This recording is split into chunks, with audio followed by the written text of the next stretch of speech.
तो स्टैंडर्ड 9 के अंदर हम स्टार्ट करने वाले हैं चैप्टर नंबर 12 है जिसका नाम है हेरोइन्स फॉर्मूला। तो आपको पता है कि ट्राइंगल का एरिया आपको अगर फाइंड करना है तो बहुत सारे फॉर्मूलाज है, तो वो पहले लिख लेंगे कौन कौन से फॉर्मूला है, और उसके बाद में हम इंट्रोडक्शन में देखेंगे कि हेरोइन्स का फॉर्मूला है क्या और किस तरह से उसका इक्वेशन आता है। तो पहला आपको पता है कि अगर ट्राइंगल एबीसी है, अगर ट्राइंगल एबीसी की मैं बात करूं इस तरह से, तो ये पॉइंट हुआ, ये बी हुआ और सी हुआ, और ये उसकी परपेंडिकुलर लाइन एम पॉइंट हुआ, यानी एम परपेंडिकुलर बीसी। तो एरिया ऑफ एबीसी, या अकेला मैं एबीसी भी लिख सकता हूं। तो एरिया ऑफ एबीसी क्या होता है? तो area of ABC 1/2 base into height. अब इसके अंदर बेस क्या है? तो बीसी है, और हाइट क्या है? तो एम है। तो ये फॉर्मूला है। अगर आपको हाइट दी हुई है, यानी कोई परपेंडिकुलर पॉइंट दिया हुआ है कोई भी साइड को, तो आप ये फॉर्मूला से कर सकते हो। दूसरा आपके पास था, अगर ट्राइंगल एबीसी है लेकिन इसके अंदर एंगल भी 90 डिग्री है, उसका मतलब ट्राइंगल एबीसी राइट एंगल है, राइट एंगल ट्राइंगल है। अगर राइट एंगल ट्राइंगल है तो इसको मैं फिगर आउट करता हूं। तो ये ए हुआ, बी है वो 90 डिग्री है, और ये सी है। तो ये आपका क्या हो गया? हाइट हो गई, और ये बेस हो गया। तो इसका भी एरिया ऑफ एबीसी, या एबीसी भी लिख सकते हो, या ट्राइंगल एरिया भी लिख सकते हो। तो ABC is equal to 1/2 base into height है। तो आपको पता है कि उसका बेस क्या है? तो बीसी है, और हाइट क्या है? तो हाइट आपका ये भी है। तो ये फॉर्मूला है। अब एक्स्ट्रा नया क्या है? तो नई बात है कि आपको हेरोइन्स का फॉर्मूला यूज करना है।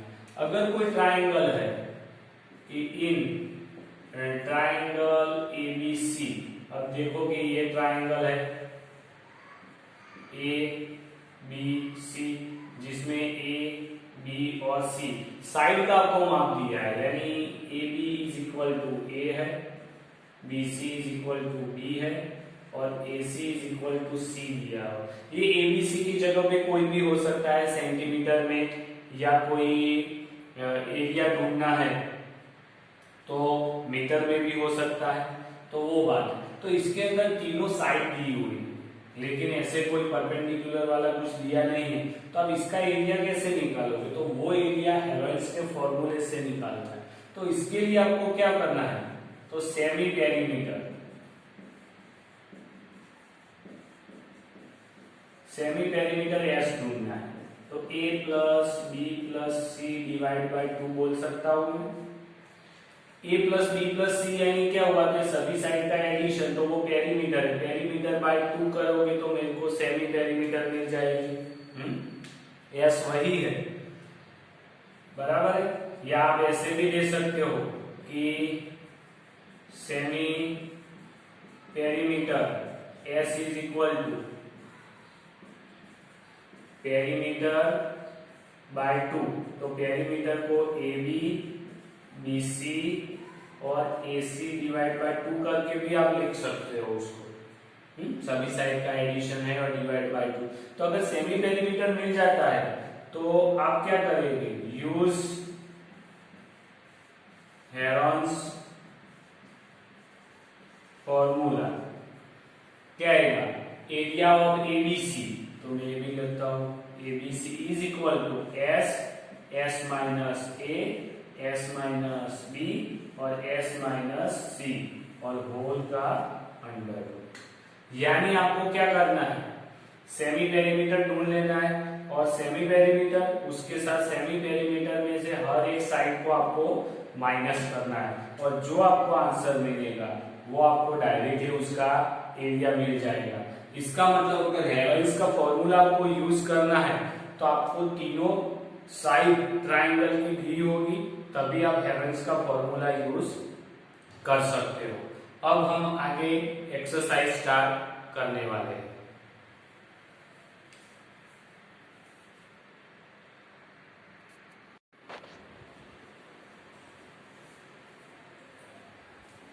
तो हेवंस फॉर्मूले के अंदर एक्सरसाइज 12.1 है, जिसके अंदर पहला एग्जाम्पल है कि जिसके अंदर आपको एक ट्रैफिक सिग्नल की बात की हुई है, बराबर है, और स्कूल हेड ऐसा लिखा हुआ है और उसकी सभी साइड इक्वल है यानी इक्विलेटरल ट्रायंगल है। मैंने उसका नाम दे दिया एबीसी है और उसकी हर एक साइड की लेंथ आपको ए दी हुई है, यानी जो भी साइड आप गिनोगे कि A B is equal to B A होगा, B C is equal to A और A C is equal to A है। तो अब उसके ऊपर से सेमी पेरीमीटर ढूंढते हैं। S is equal to A B B C A C by 2 और हर एक साइड को आपको ए नाम दिया हुआ है, तो ए प्लस ए बाय 2 यानी 3a बाय 2 बराबर है। तो ये मिल गया आपको। अब सीधा ही हम use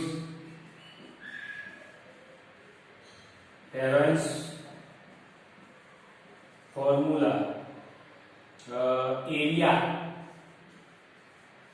area of triangle ABC, तो S minus A S minus B S minus C और उसका अंडर रूट। अब सभी जगह पे उसके वैल्यू पुटअप करते हैं, तो एस की जगह पे क्या है 3a बाय 2 बराबर है 3a बाय 2 माइनस ए, 3a बाय 2 माइनस ए और 3a बाय 2 माइनस ए और उसके ब्रैकेट बराबर है। अब उसका हम सिंप्लीफाई करते हैं, तो वो करते हैं इधर, तो 3a बाय 2 वैसे का वैसे लिख दो, 3a बाय 2 तो 2, 3a माइनस 2a बाय 2, ऐसे भी इधर 3a bye 2a bye 2 LCM लिया है, इधर 2 था 2 का एलसीएम लिया इसीलिए 2a हो गया, तो 3a बाय 2a माइनस 2 और होल, तो 3a बाय 2 3a में से जाएगा तो a बाय 2 आएगा, मल्टीप्लिकेशन में a बाय 2 आएगा और a बाय 2 आएगा। तो अब a और a कितना आया, a square into a square, 3 तो था, नीचे देखो 2 का स्क्वायर और 2 का स्क्वायर, स्क्वायरिंग में है तो बाहर निकल जाएंगे, तो a निकलेगा, इधर का a निकल गया, नीचे का इसका 2 निकल गया, ये भी 2 निकल गया, बचा क्या अंडर रूट 3 बचा, तो a स्क्वायर आ गया, तो रूट 3 a स्क्वायर बाय 4, ये आपका हो गया फाइनल आंसर। अब आपको बोला है उसके अंदर कि उसकी सेमी पेरीमीटर है या पेरीमीटर 180 दी हुई थी, अगर पेरीमीटर 180 दी हुई तो सेमी पेरीमीटर 90 हुई कि नहीं, वो लेके हम पहले तो साइड ए ढूंढ सकते हैं। तो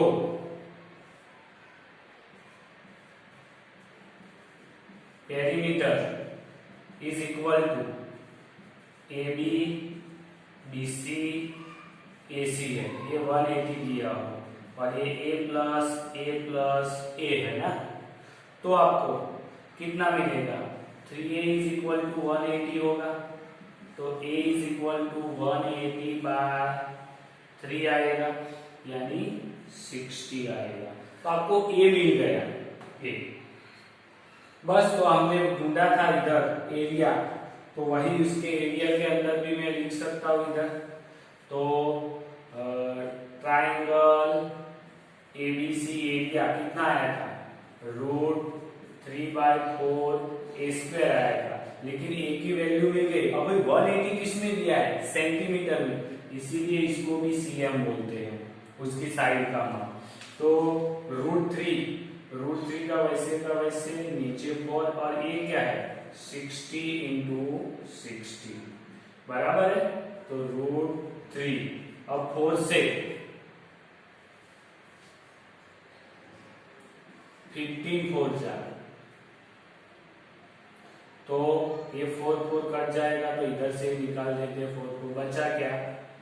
15 × 60 बराबर है। तो 900 √3, 15 6 जा 90 और एक 0 और √3 cm²। तो ये आ गया आपका फाइनल आंसर।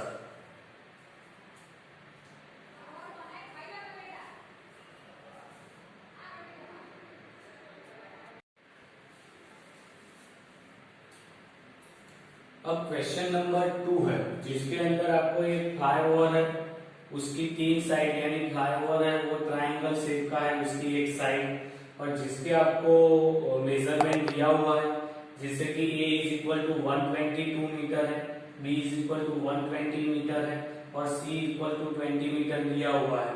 तो हम क्या करेंगे, वो फ्लाईओवर है, फ्लाईओवर की जो ट्रायंगल शेप का जो वॉल है उसको पेंट करना है, और वो पेंट या एडवर्टाइजमेंट वहां करते हैं। तो एडवर्टाइजमेंट का 3 मंथ का कॉस्ट क्या आएगा वो ढूंढना है आपको। आप वो क्वेश्चन अच्छी तरह से देखिए। तो इतना डेटा दिया हुआ है, तो पहले हम क्या करेंगे, सेमी पेरीमीटर ढूंढ लेते हैं। तो semi perimeter S = a + b + c / 2 है। तो 120 और 22 / 2, तो 22, तो 4 आएगा, 2 और 2 4, 2 और 2 4 और 2 6, 1 और 1 2 / 2। तो उसका आंसर आपको मिलेगा 132, और सभी आपको मीटर में दिया, तो ये भी मीटर में आ गया। अब क्या करेंगे, अब यूज करते हैं हेवेंस का फॉर्मूला। तो use Heron's formula. Area of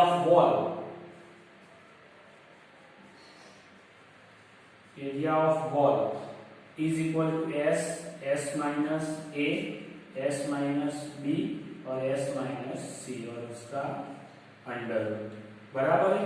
अब S की वैल्यू तो 132 है ना, तो 132 माइनस 122, 132 माइनस 120 और 132 माइनस 22, और उसका अंडर रूट ले लेते।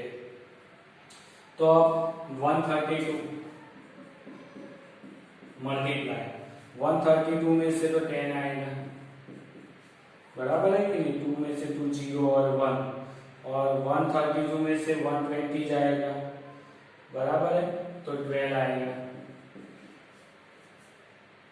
और ये 22 ही जाएगा अकेला, तो 100 आएगा, 110 आएगा, यानी 110 आएगा, और इसका 100।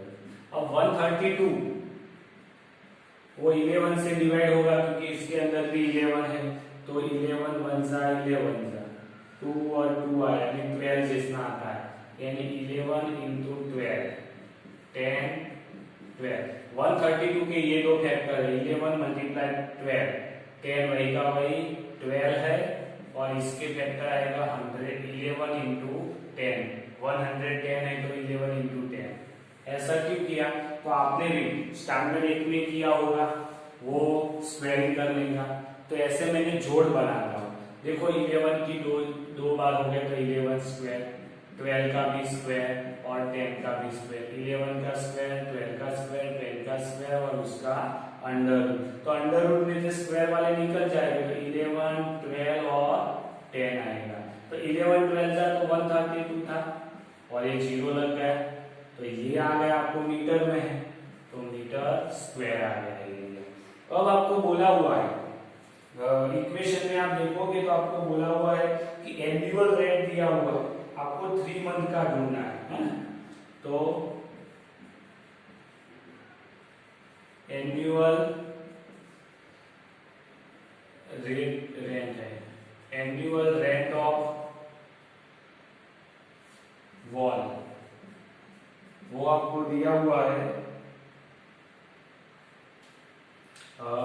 132 इंटू 5000, सॉरी, क्योंकि 1 मीटर स्क्वायर का एनुअल रेंट 1 मीटर स्क्वायर का आपको कितना दिया हुआ है 5000 रुपीज है, तो इतने मीटर स्क्वायर का इतना हुआ, तो annual rent of wall in 1 metre square, 1 metre square का है, तो आपको कितने का ढूंढना है,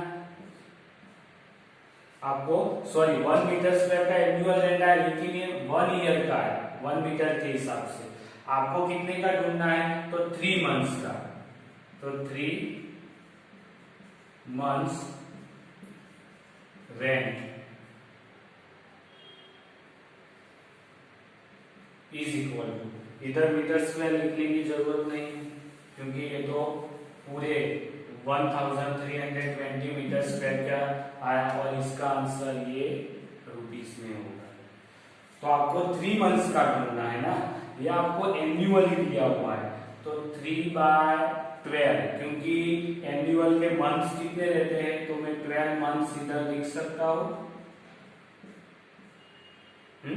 12 मंथ्स लिख सकता हूं, तो इसीलिए वहां 12 मंथ्स तो 12 से डिवाइड कर दिया, और बाकी कितना बचा 1320 मल्टीप्लाई 500, तो इसका जो आप सिंप्लीफाई करोगे तो ये तो 4 से कट जाएगा, 3 तो 4 बचा, तो 1320, और इधर में 5 लिख सकता हूँ, और दूसरा में 100 लिखता, 100 का जगह 25 4 जाए, तो नीचे वाले 4 भी कट जाएंगे, तो 1320 इंटू 5 जा 125 इंटू 0, तो इसका आपको सिंप्लीफाई करोगे तो वो आपका आंसर आएगा 1650,000